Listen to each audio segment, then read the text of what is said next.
Blog Talk Radio, the world's largest online radio network. Greetings. Happy September 27th, 2012.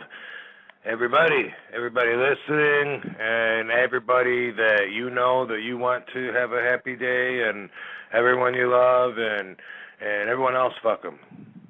Who cares what kind of day they have today? Hey, you gotta have balance. Just trying to keep it balanced. RVD Radio, back on, motherfuckers. We're doing it. Why? Because I got some time this week.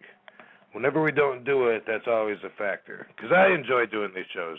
Usually takes doing them every single week for a while, and me being really busy with other shit before I'll get burnt out on them. But this week, and I'm not saying that you're not going to see me wrestling in Universal Studios, Florida, on TNA Impact tonight. I'm not going to say that because that would be like a spoiler. It would be unprofessional. It would be not something that TNA would want me to do. You know what I mean? You got to tune in to see it. And that's fair. They pay me enough to not give any spoilers.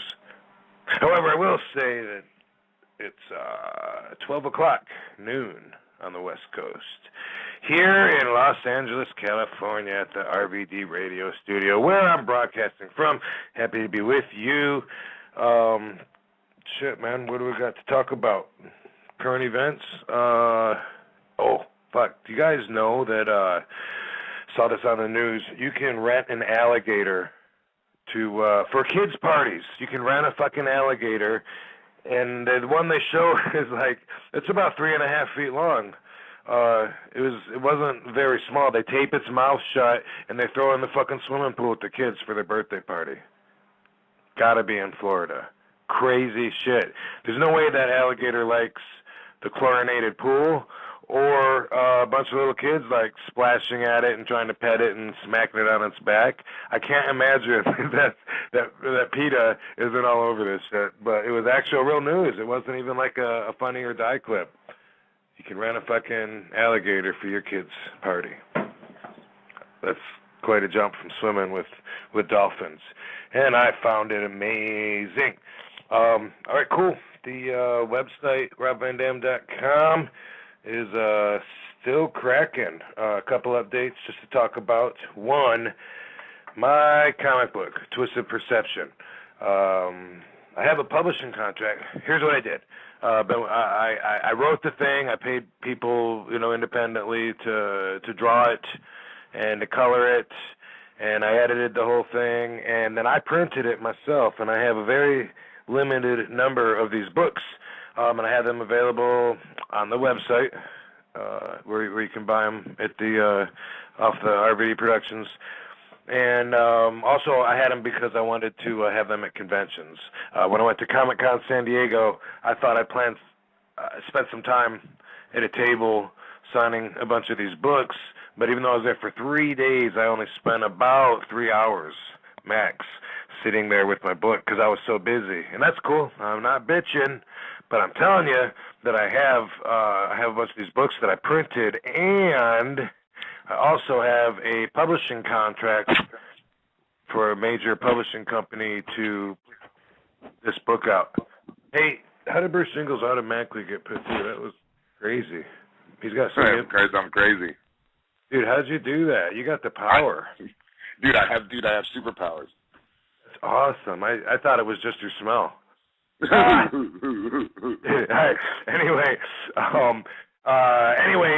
so I got his publishing contract to put out the book, and when they put it out, which it'll take, 6 months or something probably, before they put it out, it's going to be different. They're going to put a different cover on. They're going to make it 96 pages instead of 136 pages, and so this book, thereby, will be a collector's item, limited edition, and so we just put them on sale last night. All autographed. Fuck it, why not? I got the stock right here. Give it to my PayPal dude, Tony V, and he'll send them out. So if you go to robvandam.com, you'll see the link for that on the home page. $14.95 for a big 136-page Twisted Perception. Bruce Jingles, you got the book.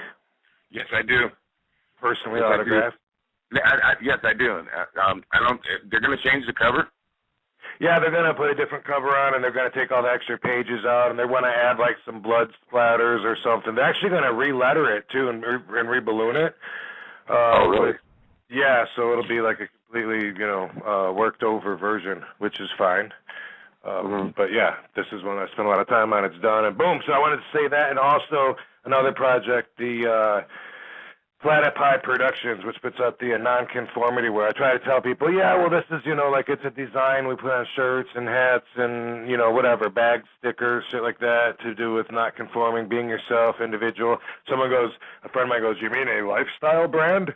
I'm like, I don't know. So I looked it up. Fuck yeah, it's a lifestyle brand. We're working on our third design. We haven't showed our second design yet. We only have the Yin Yang Platypi out and available. We're putting out our second design. We're working on putting our second one together. And our plan is, when we have 5 different designs, we want to take it to the next level and try and blow the shit up. So in the meantime, you can follow Platypi Prod, short for Productions. Platypi Prod on Twitter to keep up with all the updates and shit like that. So yeah, I got someone jamming on my website now, so I'm spending more time there in the forums. Matter of fact, you can go in the forums, go to RVD Radio and talk about today's show. You can fucking go and talk about the comic or the nonconformity shit. You can see my schedule as I have it from now till December. Actually, you can see. Not that there's a guarantee that won't change, but shit. You know what? Well, Chuck Zito's calling on the other line. I don't know. I put it on conference. I wanted to see if Chuck could do this. I'm gonna have boom. I'm gonna figure that out. I just got rid of my second line, and now I need it.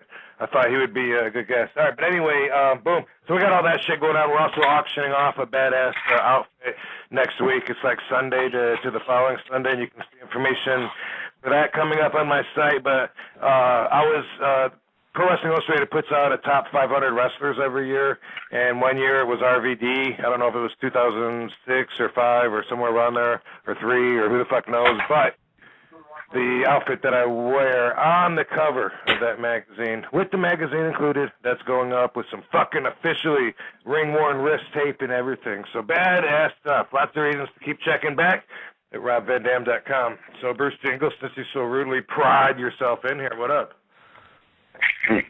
What's happening? Drinking some water. Dude, how'd the comedy show go last week at the Gas Lamp? At the Gas Lamp, it was good. I'm taping. I'm sending in 6 minute set to send to late night, like Conan and Kimmel, and the guys, and it went good. Doing good. We filmed it. Yeah, I saw the what you sent me of the sample of the new stuff, and that was very enjoyable. And Thank you very much.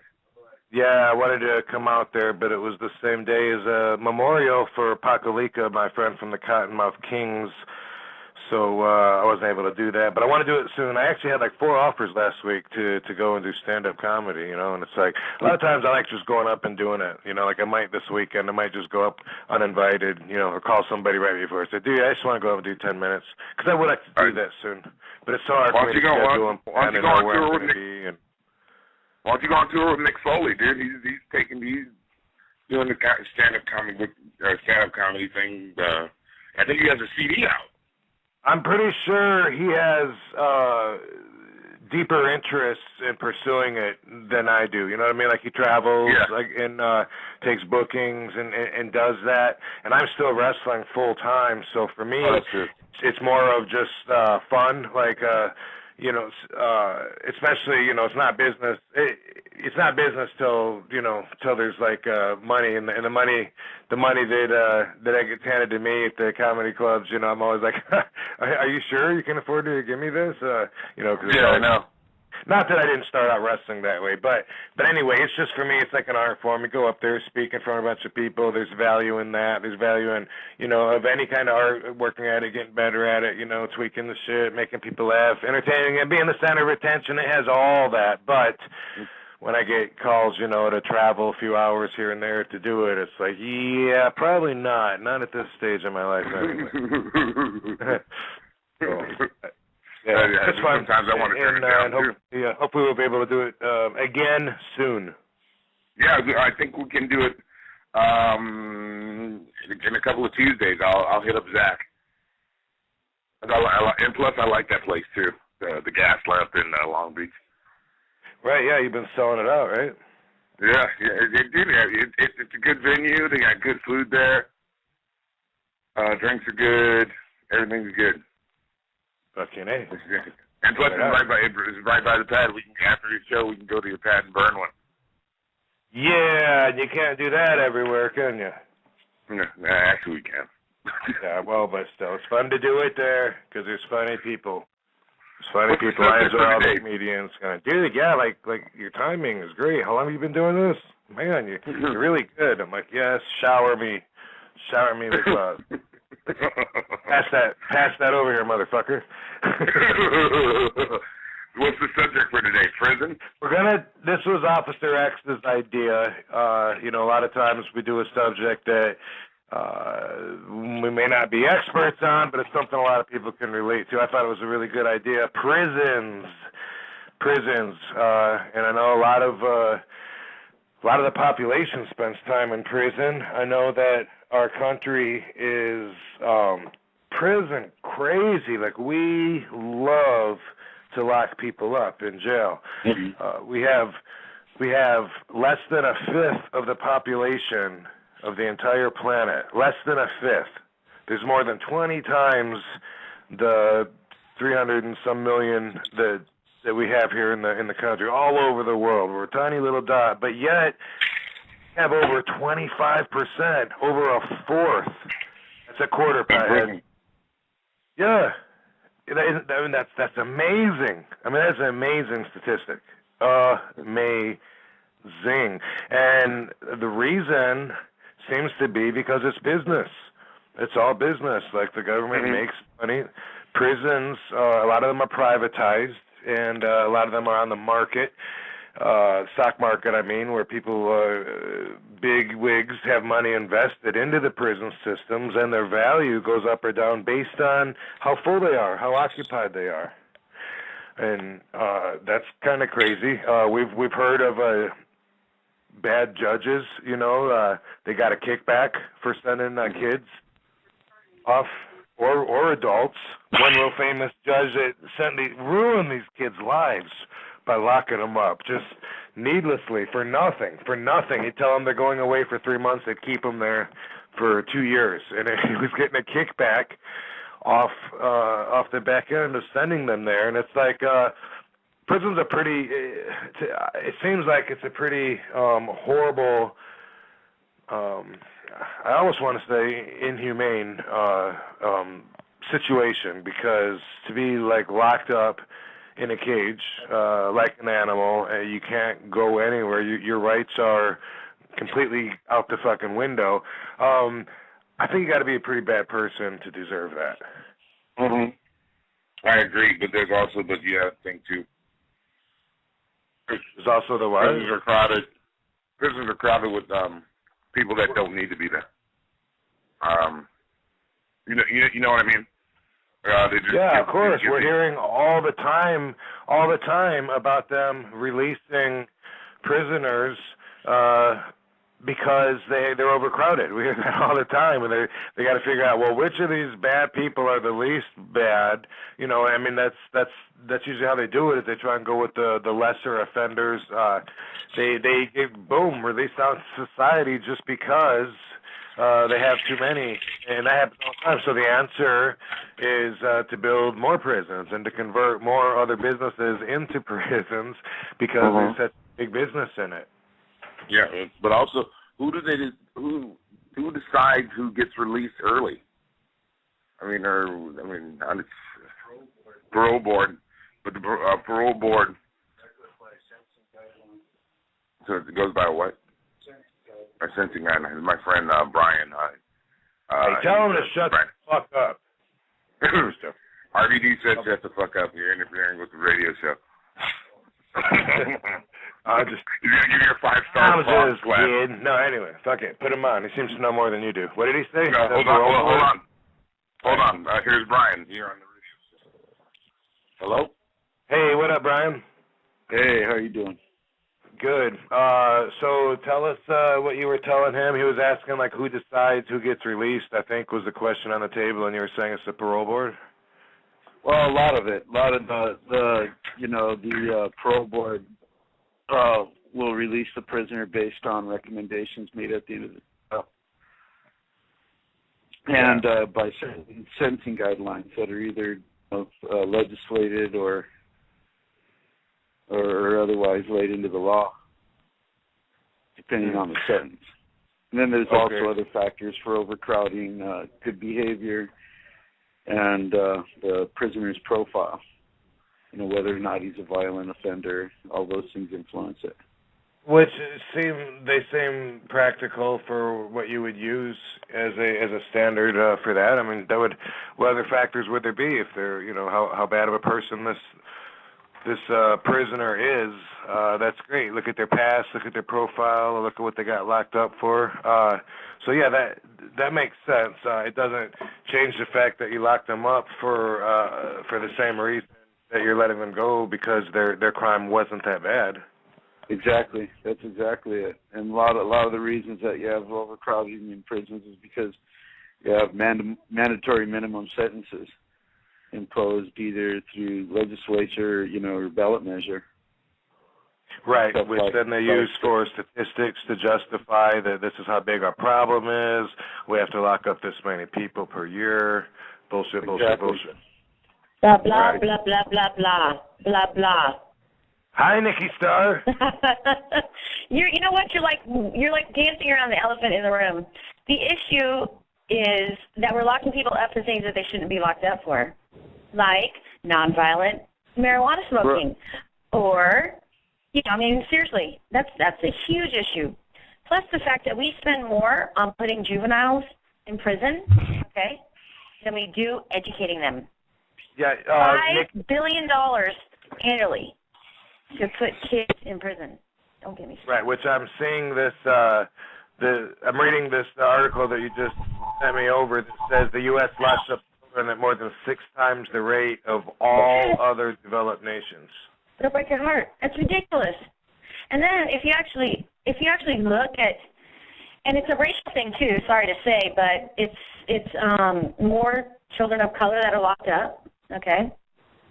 And with adults too. And with adults. By the way, right. You're right. Nikki Star just joined the room. Also, SVD just joined the room for everybody listening. Hi, SVD. Hey, Nikki Star. I agree with you 100%. It seriously just breaks my heart. How can you pay more money to keep the kids in prison than you can to educate them? More on locking kids up than educating them. That's always gotten under my skin. Absurd.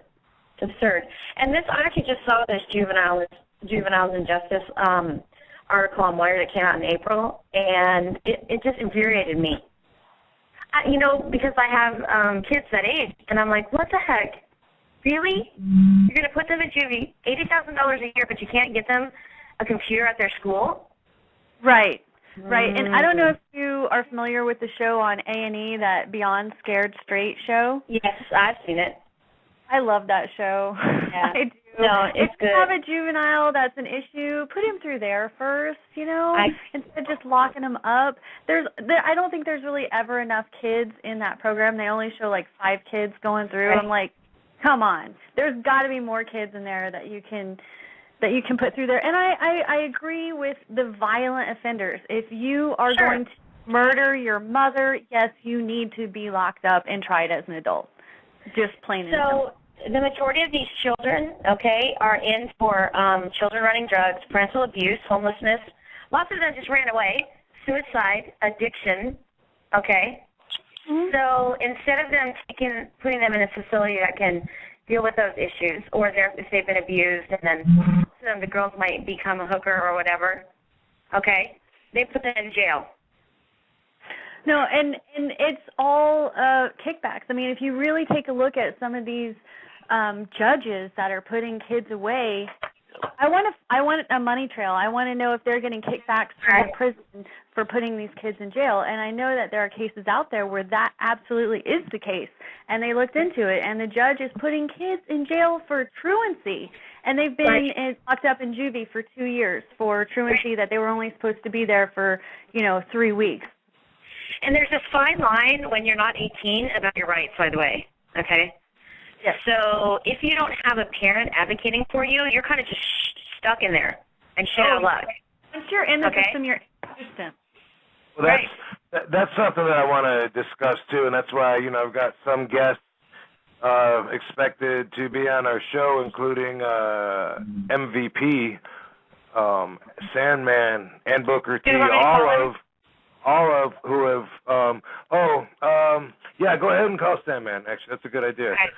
Okay. And then the point that I was going to make, all of these guys have spent time in prison. And one thing that I wonder, it kind of gets a bad rap, prison. I mean, it's something you're scared of. I mean, it's like it's used as a deterrent, it's a bad place. Think about it. I mean, you're brought up to believe, that's the boogeyman that's going to get you is being locked up. So one thing I wonder is, does it work? I mean, can it really reform people? And if not, then does it just destroy the potential of people to live a productive life in society? And I'm all for. There's people that do not belong outdoors. They're dangerous, violent motherfuckers that I wish I could, get paid to go and just, find these people and beat them up, like a bounty hunter. We all do. That's like the next best thing to being a superhero. Right, but why should these violent offenders be locked up with your nonviolent drug offenders who are going in there with nonviolent charges, and they're going to come out as violent offenders because they've had to learn that to survive? I have to believe that is going to be the case more often than not. I'm not speaking from experience myself. I haven't spent time in prison. And also, while we're on the subject, we watched Oz, That's why I'm going to see if I can get Chuck Zito on in the hour. He's out here filming Sons of Anarchy. If you guys aren't watching that this season, Chuck Zito's on. Good reason to watch it. And this motherfucker spent some time in prisons. He was in Japan when he saw the Hells Angels club getting raided on CNN, and he was there scouting because they wanted to open up a chapter in Japan. The Japanese did, and he went out there and said, no, fuck no, this ain't going to work, and then he couldn't come home, and then he stuck there, and then his lawyer said, go to the American Embassy, turn yourself in, and they'll send you over, and they ended up sending him straight to a Japanese prison, and he writes about it in his book Street Justice, which is fucking awesome. And talks about, it was horrible. Like, they had one big tub that they all had to share, and they're supposed to, use a ladle and pull some water out and pour it over your head, and he didn't know. Like, he laid in the whole thing, and everyone was pissed at him. He didn't know. And he stayed and went from prison to prison to prison, bouncing around, fighting for the Hells Angels, for the Pride, against other bikers, against all kinds of shit. And he was there on bullshit charges, and because he's a man of principle, he wouldn't confess to something that he didn't do. The guy's never touched a drop of alcohol or a drug in his life, and they locked him up on drug charges. He said bullshit, and they ended up saying, look, look, we know it's bullshit, but we just need you to sign this confession, we'll let you go. And he wouldn't do it because that's a man of principle. Now, I know someone else very close to my family who actually signed a confession that said that he was guilty of statutory rape. They gave him 8 years, and they said if he didn't sign the confession and went in front of a jury, that they would give him 50 years. So allegedly, he was scared into signing it by the thought of being in prison for fucking 50 years, and of course he said he was innocent all the way through, and that's his story. So that is going to happen. Here's my question: if you had to go to prison, any prison in the world, what country's prison would you want to go to? Fuck, dude, I don't even know what to even factor into that. I would want to go to Norway. Can I say Canada? Norway. Right? Canada's a good call. Norway. Canada you said Norway or Norway? Sweden. Norway? No, Norway or Sweden. Oh, shoot, I just had Sandboy on the air and he dropped. Dang it. Oh, yeah, I saw. I'd rather go to a prison in Canada. Norway, or Scotland, Sweden. or or Scotland, Sweden. But Turkish prison, fuck that. Nikki, hold on before you call. Hey, Nikki, did you call Sandman back? Because hold on. He's right there. All right, I'll call him again. No, hold on. I know, but hold on a sec, because I'm going to take this call right here, and it's MVP. All right. MVP in the hizzy. MVP, motherfucker. Yeah, you know. All right, let me win right away. Off the top. What's going on, MV? Rob, you don't want to go to prison in Canada. I know some guys that did time in Canada. They're barbaric. Scotland, you definitely don't want to do time in any of Her Majesty's prisons. Those places are archaic. But I don't know who that was. But she was right. The Norwegian countries, Sweden, Denmark, I think even the Netherlands, they all have way more advanced corrective systems than we do here. I mean, I think the maximum penalty you can get over there for something is like 40 years. They have clean systems. The human rights is nothing like it. We're barbaric still. Damn, gosh, sounds like MVP has a prison map. You know the guy in Norway? Oh, sorry, honey. You know the guy in Norway that shot all those people? I was reading about his sentence. Dude, I would love to be in the prison cell he's in. He killed 48 people, okay, in the name of Aryan. And he's in this cushy cell with internet, and they showed a picture of it. I was like, all right, well, if I decide to make a crime, that's where I'm going. I'm going to Sweden. Norway. Well, jumping Yemeni. Is it furnished by IKEA? Oh, yeah. yeah. Swedish prisons are furnished by IKEA. That's actually where they make the furniture. MVP, I hope you're doing good, brother. I haven't talked to you in a long time. Yeah, it's been a while, man. I'm over in, I'm in the States now, but I'm working for New Japan and just having the time of my life, man. Fucking hey, man, that's awesome. It's been a minute, so good to catch up on you. And one of the first things I learned about you when we first met was that you had spent some time in your past behind some bars, and that was something that you were you were so grateful, and whenever I've seen you, you seem to like exude this grateful vibe, and I just knowing the little bit that I know about your past, I assume it's just from that. It's a second chance, a chance to turn around, and I'm assuming that's probably what is in your actual fucking mannerisms that I see. Would that be correct? Absolutely. That has everything to do with it. And I was 16, actually 15 the first time I went down for some violent felony crimes. I did 6.5 months in the juvenile system, and I bullshitted everybody, and I was able to get out earlier than I was supposed to because I was just so wonderfully corrected. And got out, went to the same neighborhood, and got back in with the same crowd, and then started doing robberies again. And at 16, I caught an 18, my plea agreement was 18.5 years with a mandatory 3 for the sawed-off shotgun, of which I served 9.5. I went in January of 90. I got out July of 99.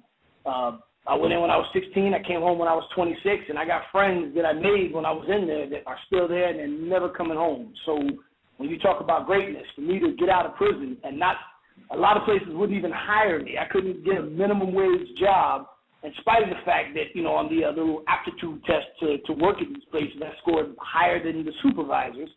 Some apartment complexes wouldn't even rent to me because they do a background check and I'm a convicted felon. So the system is designed for you to fail when you get out because they have to keep the prison industrial complex going. There's so much money involved. They don't want you to get out. They don't want you to succeed. So for me to be able to take an interest in pro wrestling and for guys in the business to take me up under their wing, for recognizing in me that gratefulness and that desire to do something with my life to make it in the business and have made some money and got my life back on track. And when I got out of prison and started getting things together, my new philosophy was that I have no more bad days, just days that can be made better.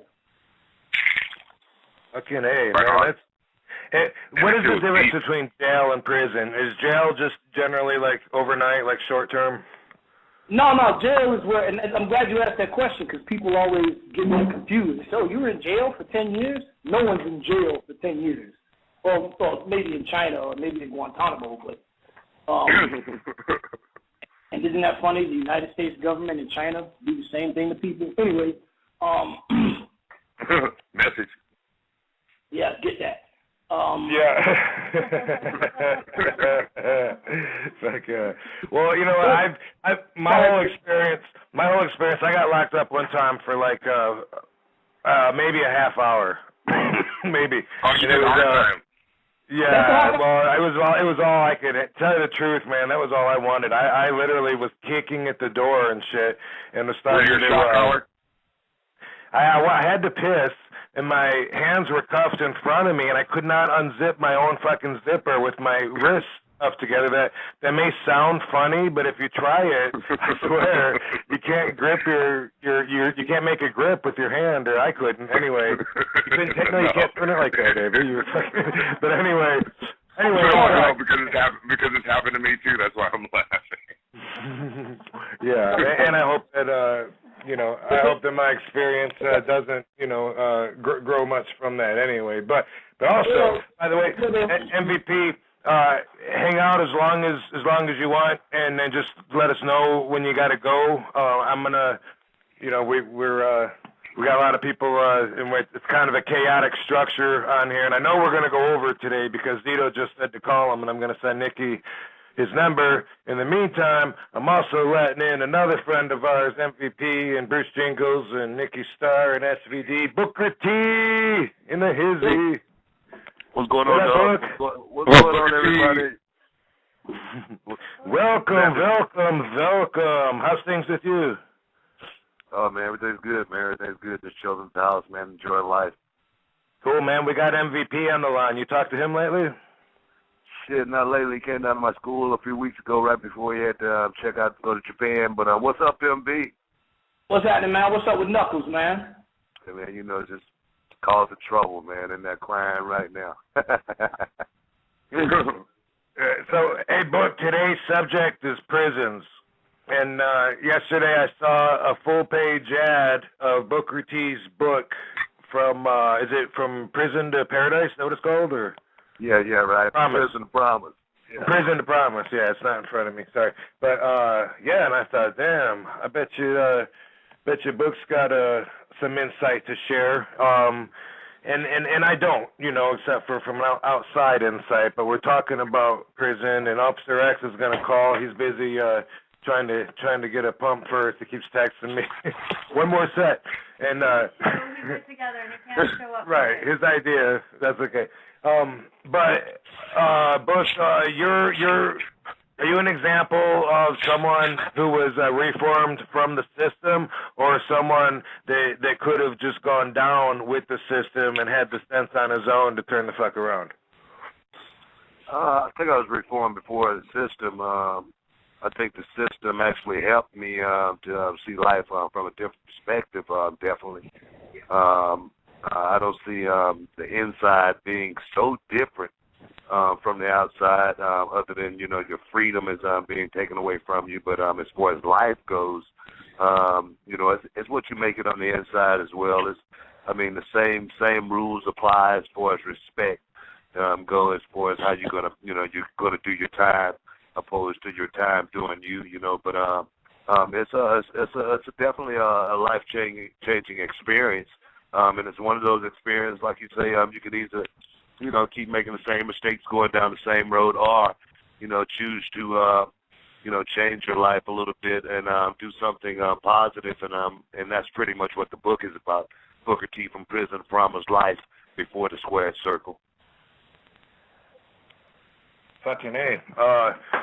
Well, I'm definitely going to check it out. I've read Chuck Norris's book, and I read Hulk Hogan's latest book, and I don't think I've read any other part of Dynamite Kid's book, which I never finished for some reason. But the other books, sometimes I buy them to support the boys or whatever, but I haven't actually read them. But I'm looking forward to reading yours, which is available where? Everywhere?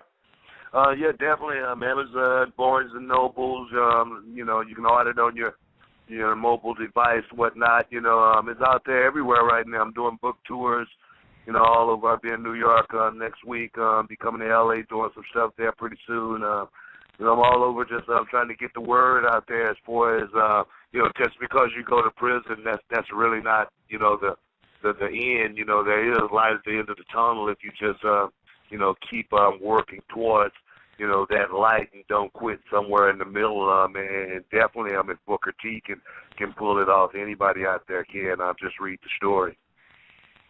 And hey, man, I've heard you say that many a time when we're traveling down the road together. If I can do it, anyone can. And it's a great outlook on life.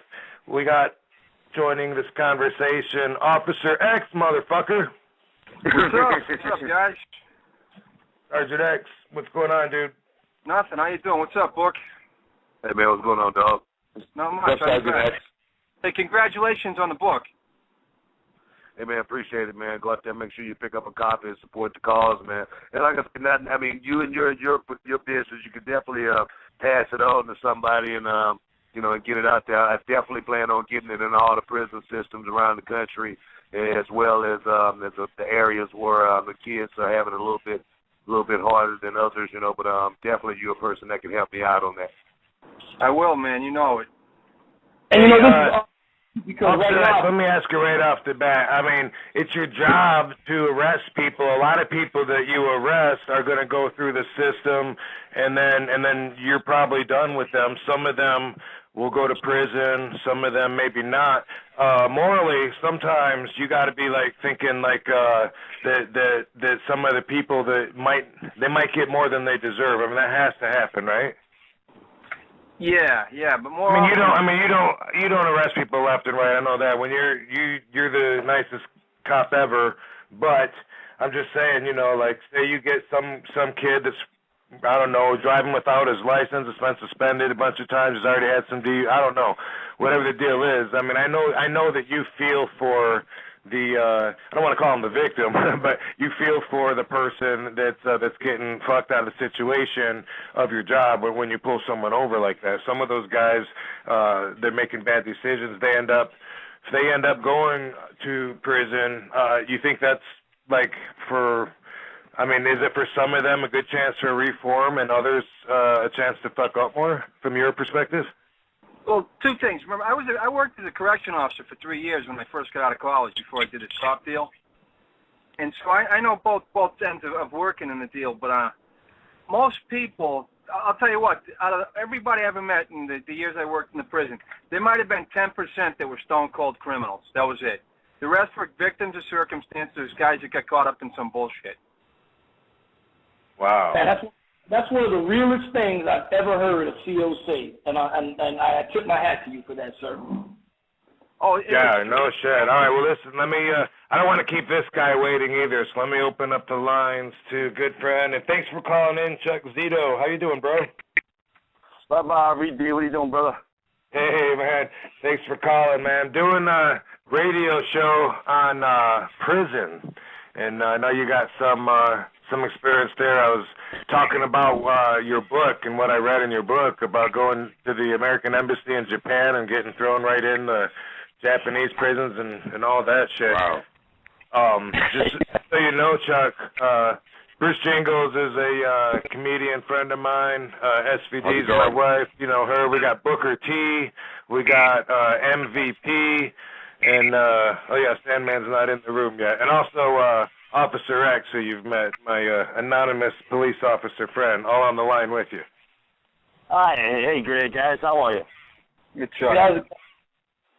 Yeah. Hey, so Chuck, how long did you spend before you got out when they wanted you to, from the book Street Justice, they wanted you to confess to some bullshit drug charges that you weren't guilty of, and you stood there on your pride and said, fuck no, I'm not going to confess to something that I didn't do, and you did time for it, like hard time. How long were you serving on that shit? Well, I started in Japan. I did 4 months in a Japanese prison, and I was extradited back to the United States, where I got a 10-year sentence for a phone call I'd ever made. So I wound up doing 2 years in prison. A phone call you never made? Phone call I never made. Basically, they wanted me to rattle my friends and all the celebrities I used to work for who was doing drugs, where they were getting their drugs, and of course, I told them all to go fuck themselves, and I wanted to get 10 years. Holy shit. Did you do the whole 10? I did 6 on 10. Right. But the thing was, I did 19 different prisons in 6 years. Holy shit. God. So basically, every time you have a fight in jail, they ship you out. So there's no retaliation. So I had like 10 good fights in prison, and I get shipped all over the place. So I was always on a plane, on something. Damn. Yeah. And some of that's in the book too. Like when they had the way it came across from reading it was like a cage match in prison with the guy that had the tattoo that said I think it said Hell's Angels must die or some bullshit like that, and you had to keep at him and say, you can take that tattoo off by 7 o'clock tomorrow. I'm gonna kick your ass. And then when it came to the fight, it was like they emptied out a prison cell like a cage, and they had the fucking mats with everyone around it. Fucking, It was isn't that insane? It was inside a prison cell, basically. It was in a prison cell, and just two guys watched, one from his guy and one from mine, and he wound up getting a tattoo covered at the end. And he got a hamburger face. Ooh. That's yeah, he got them both. Got them both first couple times. But the ironic thing is, when I got out of jail, I wound up doing a prison show called Oz. Right. So I basically did 10 years of research for Oz. Yeah. Write it off. Well, you're perfect on that. Yes, thank you. When I got out of prison, Oz had just started, and I remember how crazy it was for me, because on the one hand, like, I didn't really want to watch it, but Oz was so compelling and so authentic in so many ways that I couldn't help but watch it. And like I said, you were awesome in that. I enjoyed your work on that, man. Thank you. I was one of the consultants on that show with Tom Fontana to tell him, well, this wouldn't work and that's not really happening there and all shit like that. So I was a little consultant on the show too. So my 6 years that I did, I wound up getting, in fact, the crazy thing about it, my first day on the set, I actually fell asleep in the cell. And I thought I was back in prison. It was funny. until the cobwebs cleared, then I realized we're doing a movie. Oh, shit. Hey, Rob, let me tell you something. Wake up in a hotel room and forget which way the bathroom is. I can imagine thinking you're locked up again. Yeah, it was pretty wild. Hey, we had a good experience. We had a good run with it, and just do my thing. And now I'm Sons of Anarchy. Yeah, fucking A, man. If you guys aren't watching Sons of Anarchy yet, tune in now, because they're 4 episodes in, I think, to season 3. And the next one is Tuesday night, 10 p.m. on FX, and it's the 4th episode. right on. Yeah. So you're kicking ass right now, I'm all the way up until the 9th so far, so we don't know how long we live for. Right on. Hey, That had to be like. I'm sorry, Envy. I just wanted to point out he was the only one I think that survived the entire run of Oz. But what were you gonna say? No, I was gonna say, what Chuck was talking about, getting screwed over and for really doing nothing. There was a case that I remember some years back. A dude from Michigan got approached by an undercover officer asking him where he could buy a kilo of cocaine. Dude said he didn't know. The undercover officer came back to him on 5 different occasions asking him where he could buy a key of coke. And 5 different times the dude said, I don't know. Finally, on the last time, the guy said, look, man, I don't know where you can get coke. I heard that Joe Blow sells coke. You could probably get it from him. Leave me alone. He left Michigan, your state, and was on his way to Florida, my state. He got stopped for a random traffic violation and found out he had a warrant in Michigan, and he got charged with conspiracy to traffic in cocaine because he told the cop where he thought he might be able to get it after 5 times telling the guy, hey, I don't fucking know. Finally, he was like, hey, man, look, I heard so-and-so sells dope. Go ask him. He bought a key from that dope. That dude ended up catching a 15-year minimum mandatory sentence for conspiracy. It's amazing how they entrap you, these guys, all these cops and these feds, how they entrap you. And by saying something or minding your own business, they get you anyway. Sergeant X, I gotta ask you, man, you ever see some of that going around the team? Like, you ever notice like some of the other guys on the force that whether it's because they have a hard on against somebody or if they're in on the business end, I don't know. No, I don't really. To tell you, the guys I associate at work aren't assholes, and there's assholes like that too. I just don't fucking deal with them. But I've never seen. What we do, we don't target that type of shit. It's not something we're doing. Guys don't do that shit around me if they do, because I don't fucking play that way. Fuck that. Right. Hey, when you start doing shit like that, you're no different than Nazi Germany and all that other bullshit. You got to treat people with respect and kindness. Well, what about just locking up like so much of our population and just being so prison crazy? That's pretty Nazi-like, isn't it? No, more people per capita than Russia and China. But look at it this way, guys, and you may disagree with me. When people are fucking predatory assholes, and an old lady can't walk to the grocery store without getting mugged by some asshole, he can't be around. And it's not like the old days when those guys in the neighborhood would beat the fuck out of him, because they call the cops and they get beat up now. Right. Yeah. No. Hey, Chuck, it's always those guys. Tell me about it. It's always the guys with the big mouths. They get beat up and then they call the cops. It's fucking ridiculous. Hey, Chuck, take it back to New Rochelle when you were a kid, right? If someone mugged an old lady, they'd be lucky if the cops got him, right? Oh, forget about it, man. They'd be lucky. They'd be lucky. You know? Yep. Especially picking on, the elderly or an old person. So I can't believe I read the shit that's going on now, that they're mugging old ladies in the 80s. They're raping them in the 80s. It's retarded. Yeah. But that's a sick segment of population. That's not your average criminal on the street. That's the real sick sexual deviants doing that kind of stuff. MVP, I'm telling you, it's not. It's these fucking assholes looking for OxyContin and heroin. They'd rob their own grandmother for fucking a fix. No. I'm talking about raping the old ladies. That's I'm with you on that. If you mug, I used to be a jack boy. I did it, and I never robbed an old lady. I would never knock an old lady over for a purse. To me, if you did that, you were scum. You were scum, yeah. Oh, yeah. And I'm not to say that I was any better because I was robbing, but as far as the streets of robbers go, I'm robbing businessmen and I'm robbing drug dealers and whatever. So I felt, okay, that's fair game. Because you're robbing people that you knew that had the means. And on top of that, rather than the little old lady with the fixed income. And on top of that, even though I was a kid, I used to tell the other kids, yo, check it out. The idea is to get the money and leave without a problem. These young kids nowadays think it's cute to shoot. You get the money and you shoot the guy anyway, so you can, you see how I shot him? I'll check that out. Because they think it makes them cool for no reason. And, the mentality has changed. And it's a sad and pathetic thing. I think the problem is when you really look at it now, as you're dealing with second and third generation crack babies. The kids in the 90s and the 80s, their grandparents raised them, had their shit together. Now you got second and third generation crack people with no fucking clue on how to live and no values or morals at all.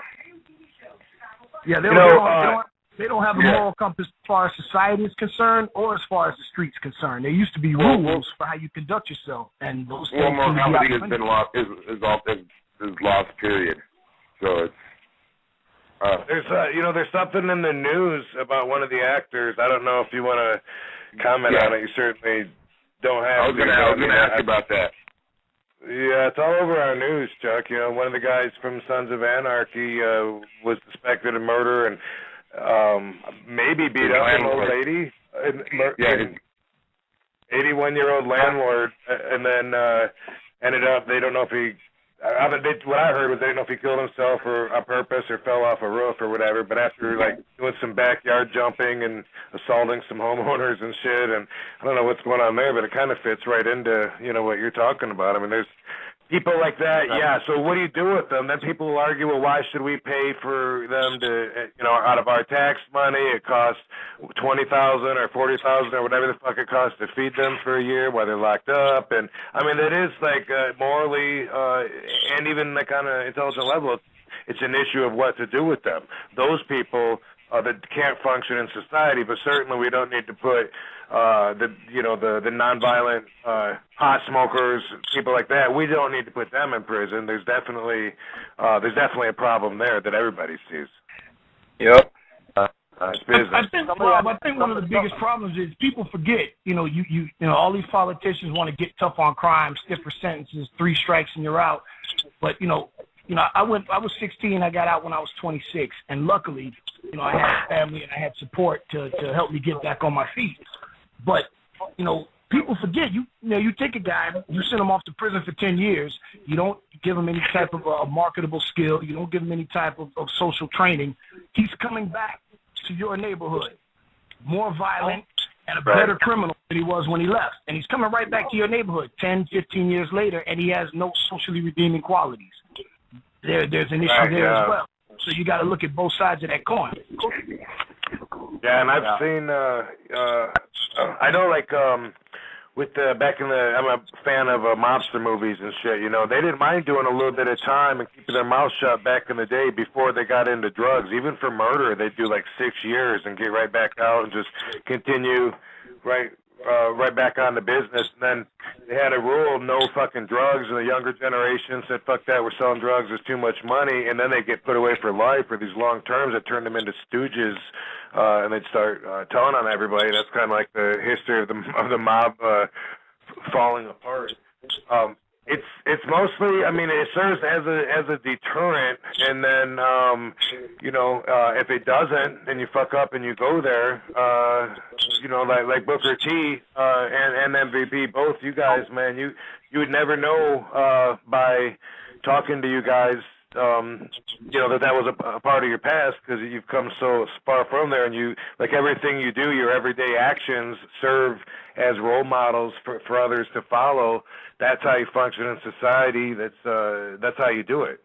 You guys don't ever want to fucking go back. I don't want to fucking ever go. I hope that I never do. But we all kind of all face it, and it's like a threat to everybody. Especially as I mentioned before, some of you guys came on the show. We have a quarter of the world's population. We have a quarter of the world's prisoners. That's with a fifth of the world's population. That in itself should be adjusted. Like, the rest of the world should look at us and say, wait a second, you're locking too many people up.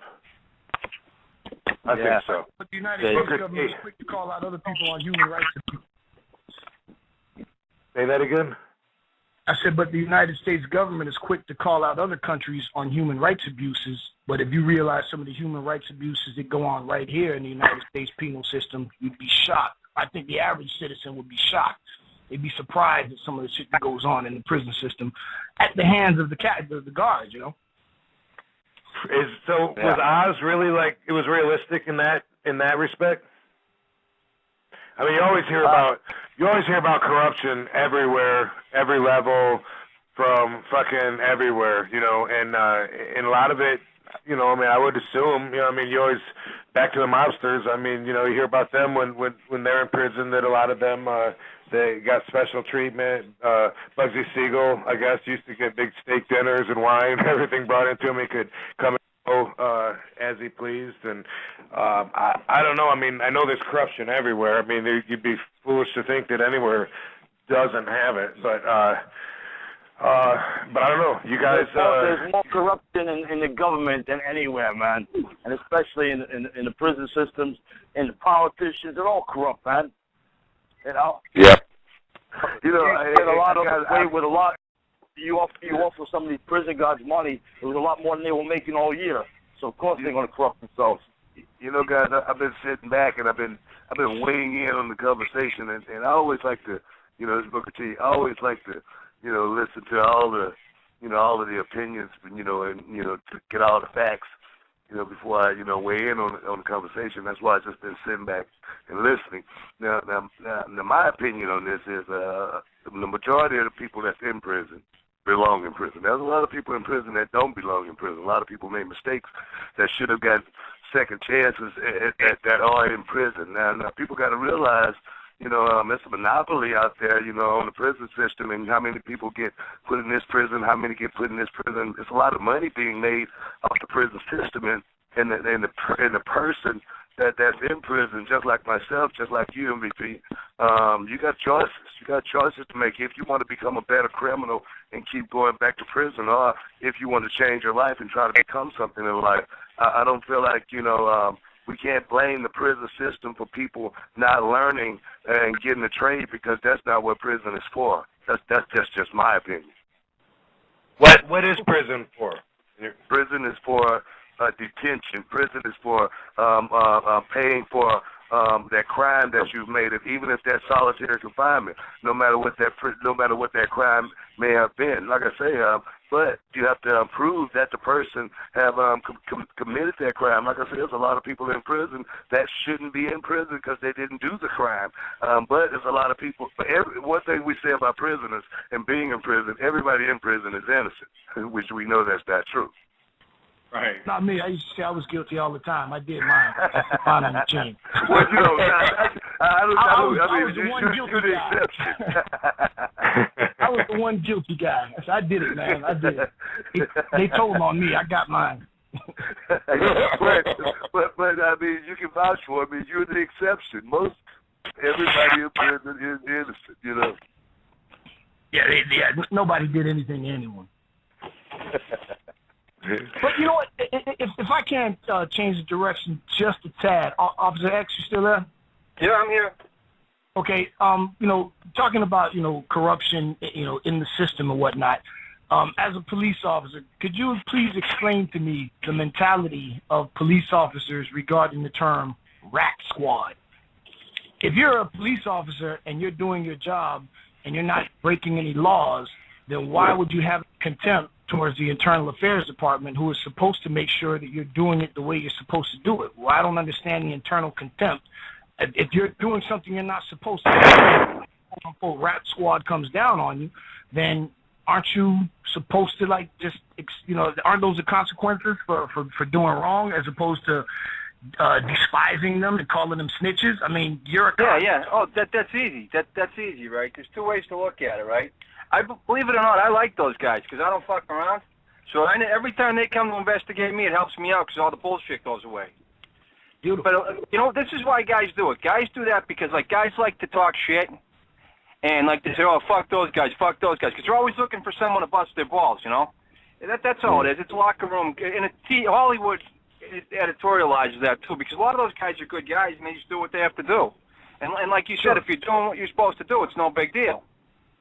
But if you're fucking stealing and beating people up and fucking kids and things like that, you need those guys. Yeah, I agree. I mean, somebody's got to police the police, so why do the police hate the police that police the police? They don't. It's just, it's probably similar to your business. Like, guys hate the guy on top because they think they got a better job to kiss the ass or something, It's just how it goes. Okay, all right. I guess. And you know this, too? Sure. And think about this, too, right? You guys know from the wrestling business. When there's groups of guys together, right, they become like a fucking girls' soccer team. They got to gossip, got to talk about someone. It's easier to talk about those guys you don't see every day than the guys you see that are in your face that'll call you on it. You know what? Thank you very much for clarifying that for me. You made it crystal clear. No problem. All right, cool. Cool, man. Well, we lost Chuck. He's texting me saying thank you, everybody. He lost his phone connection or whatever, but he got out Sons of Anarchy Tuesdays on FX, so check that out. MVP, you got anything to plug? No, not right now. I will say this, though, Booker T, yeah. I appreciate you putting your book out and doing all this groundwork so that when I get ready to put mine out, I can come to you for your guidance and your suggestions on the proper path I need to take so that mine, because everyone always says, man, MD, you need to write a book. You need to write a book. And eventually I will, but now that Booker T's done his, they say that a smart man learns from his mistakes, but a wise man learns from the mistakes of others. So I'm gonna go ahead and I'm gonna set up under Booker Tree's learning tree once again, and hopefully in a year or two we'll talk about my book. Right on. Hey, I appreciate that, dog. You can always come to me. You know what I meant. Well, I'm gonna be coming to you so I can get my copy autographed. So. Awesome. You guys wanna put your Twitter account out there? Chuck is at Real Chuck Zito. I'm at the Real RVD. Where you at, MV? I'm at the 305 MVP. Booker T. At Booker T5X, of course, and like I said, you can check out all the updates. Yeah, man, let's make his book a best-selling book of all fucking time. Yeah. Bruce, have you joined Twitter? What happened? Yeah, fuck yeah. Are you on Twitter, Bruce? You are, right? Yeah, at Bruce Jingles, or you can like my Facebook page, Comedian Bruce Jingles, and you can find out when I'm performing in your area. I'll be in San Diego tonight at the Regal Bar in La Mesa. It's a free show. Come through. Starts at 9 o'clock. Yeah, it's tonight. And then tomorrow night I'm in Palmdale, California at the performing at the Holiday Inn in the lounge. $10, and then Saturday I'm performing in 29 Palms. Follow me on Twitter or like my Facebook page. You can find out the addresses there, all the events. Sweet. All right, cool. And we kind of fucked up with Sandman because we can only call out on one line, and we had Zito on the line, and then we went overtime, and then our ability to take new phone calls or call out disappears. So apologies to Sandman. He's not on Twitter yet. I'm trying to talk him into it. So those would be some of the best tweets ever. Can you get Sabu on Twitter? Can you get Sabu on Twitter? I'll try, man. I haven't. I don't know. He'll get himself into trouble. I don't know. Which one? I'm gonna recommend Sabu does not get on Twitter for his own good. Actually, if you could get Sabu and Sandman on Twitter, that would be fucking classic. Yeah, but looking out for Sabu's best interest, I think the man could use a filter. Yeah, I wouldn't doubt it. Okay, all right, cool. Well, thanks for being on, guys. We had a pretty awesome show. Appreciate your insight. I hope I never have to learn from the inside. I can learn from you guys. Amen. Just like that wise saying that MVP said that we're going to have to rewind and hear it again. No, say it again. A wise man learns from other people. No, say it again, dude. A smart man learns from his own mistakes, but a wise man learns from the mistakes of others. Nice. All right, cool, man. Well, that's going to be it, though, man. Thanks for coming on, and we'll do it again sometime really soon. You guys have an awesome day. Stay out of prison. Say bye, baby. Bye, baby. Blog Talk Radio, where millions of hosts and listeners gather.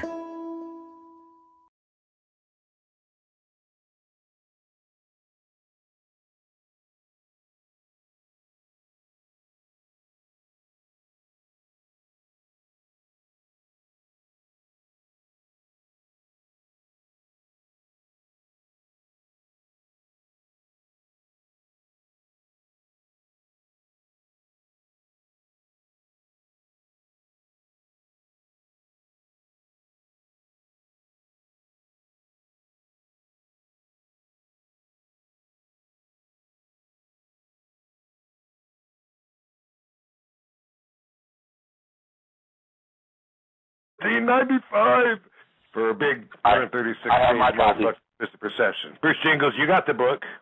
Yes, I do. Personally Yes, autographed. Yes, I do. I don't. They're going to change the cover. Yeah, they're going to put a different cover on, and they're going to take all the extra pages out, and they want to add, like, some blood splatters or something. They're actually going to re-letter it, too, and re-balloon it. Oh, really? Yeah, so it'll be like a completely, worked-over version, which is fine. But, yeah, this is one I spent a lot of time on. It's done, and boom. So I wanted to say that, and also another project, the Platypi Productions, which puts out the nonconformity, where I try to tell people, yeah, well, this is, like it's a design we put on shirts and hats and, whatever, bags, stickers, shit like that, to do with not conforming, being yourself, individual. A friend of mine goes, you mean a lifestyle brand? I'm like, I don't know. So I looked it up. Fuck yeah, it's a lifestyle brand. We're working on our third design. We haven't showed our second design yet. We only have the Yin Yang Platypi out and available. We're putting out our second design. We're working on putting our third one together. And our plan is, when we have 5 different designs, we want to take it to the next level and try and blow the shit up. So in the meantime, you can follow Platypi Prod, short for Productions. Platypi Prod on Twitter to keep up with all the updates and shit like that. So yeah, I got someone jamming on my website now, so I'm spending more time there in the forums.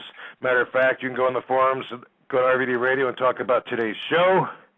You can fucking go and talk about the comic or the nonconformity shit. You can see my schedule as I have it from now till December. Actually, you can see. Not that there's a guarantee that won't change, but shit. You know what? Well, Chuck Zito's calling on the other line. I don't know. I put it on conference. I wanted to see if Chuck could do this. I'm gonna have boom. I'm gonna figure that out. I just got rid of my second line, and now I need it. I thought he would be a good guest. All right, but anyway, boom. So we got all that shit going on. We're also auctioning off a badass outfit next week. Not that I didn't start out wrestling that way, but anyway, it's just for me. It's like an art form. You go up there, speak in front of a bunch of people. There's value in that. There's value in, of any kind of art, working at it, getting better at it, tweaking the shit, making people laugh, entertaining, and being the center of attention. It has all that, but when I get calls, to travel a few hours here and there to do it, it's like, yeah, probably not. Not at this stage of my life, anyway. So, yeah, it's fun. Sometimes I want to turn it down, too. Hopefully we'll be able to do it again soon. Yeah, I think we can do it in a couple of Tuesdays. I'll hit up Zach. And plus, I like that place, too, the Gas Lamp in Long Beach. Right, yeah, you've been selling it out, right? Yeah, it's a good venue. They got good food there. Drinks are good. Everything's good. Fucking A. And plus, it's right by the pad. After your show, we can go to your pad and burn one. Yeah, you can't do that everywhere, can you? No, actually, we can. Yeah, well, but still, it's fun to do it there because there's funny people. It's funny people. I enjoy all the comedians. Dude, yeah, like your timing is great. How long have you been doing this?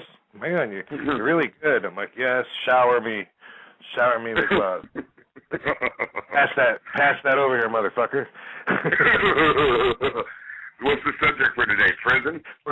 This was Officer X's idea. A lot of times we do a subject that we may not be experts on, but it's something a lot of people can relate to. I thought it was a really good idea. Prisons, and I know a lot of the population spends time in prison. I know that our country is prison crazy. Like, we love to lock people up in jail. Mm-hmm. We have less than a fifth of the population of the entire planet, less than a fifth.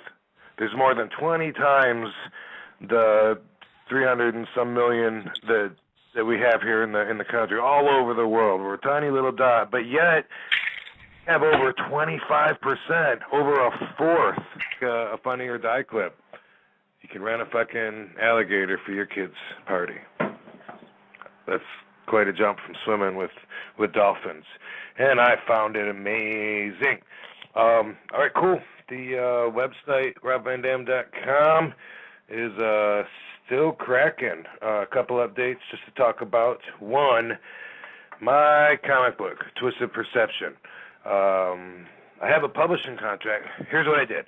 But I wrote the thing. I paid people, independently to draw it and to color it, and I edited the whole thing, and then I printed it myself, and I have a very limited number of these books, and I have them available on the website, where you can buy them at off the RVD Productions. And also, I had them because I wanted to have them at conventions.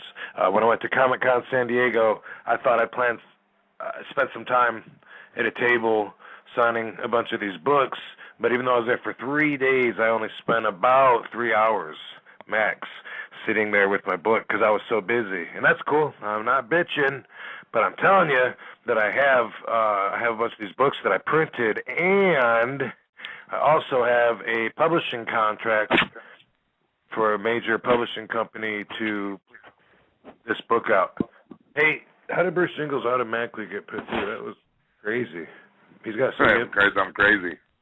Dude, how'd you do that? You got the power. I have superpowers. That's awesome. I thought it was just your smell. So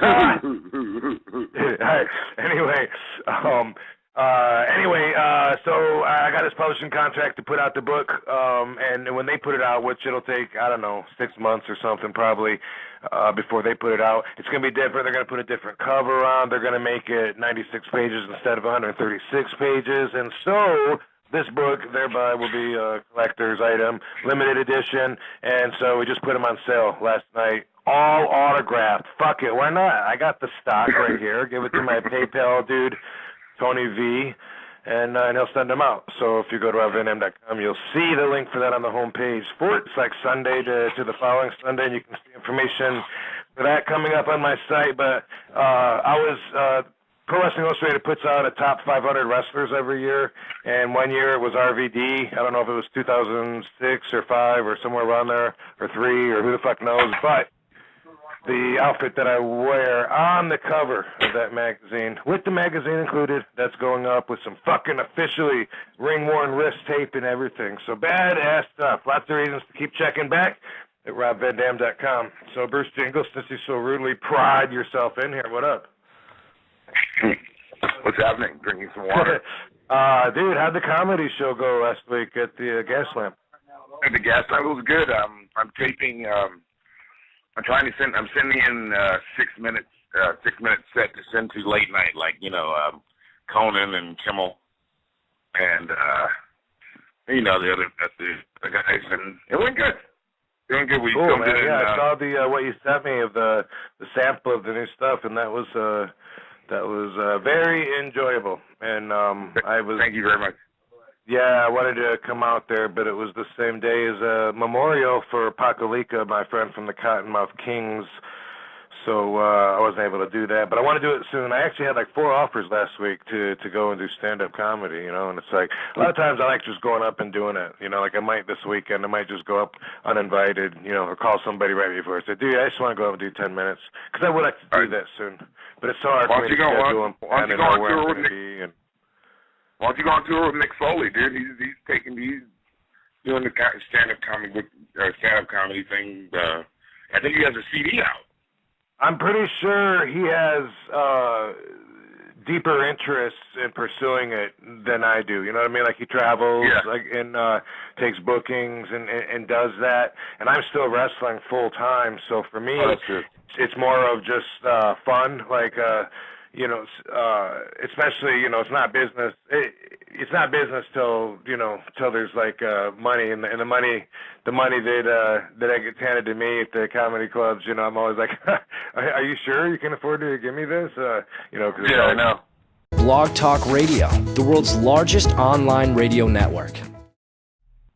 Greetings, happy September 27th, 2012.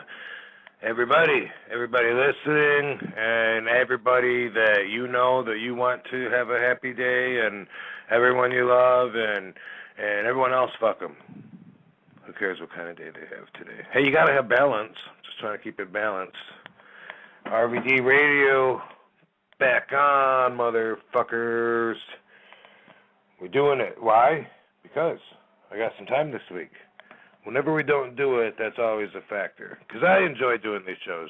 Usually, takes doing them every single week for a while, and me being really busy with other shit before I'll get burnt out on them. But this week, and I'm not saying that you're not going to see me wrestling in Universal Studios, Florida, on TNA Impact tonight. I'm not going to say that because that would be like a spoiler. It would be unprofessional. It would be not something that TNA would want me to do. You know what I mean? You got to tune in to see it, and that's fair. They pay me enough to not give any spoilers. However, I will say that it's 12 o'clock, noon on the West Coast. Here in Los Angeles, California, at the RVD radio studio, where I'm broadcasting from. Happy to be with you. Shit, man, what do we got to talk about? Current events? Do you guys know that, saw this on the news, you can rent an alligator for kids' parties. You can rent a fucking alligator, and the one they show is like, it's about 3.5 feet long. it wasn't very small. They tape its mouth shut and they throw it in the fucking swimming pool with the kids for their birthday party. Gotta be in Florida. Crazy shit.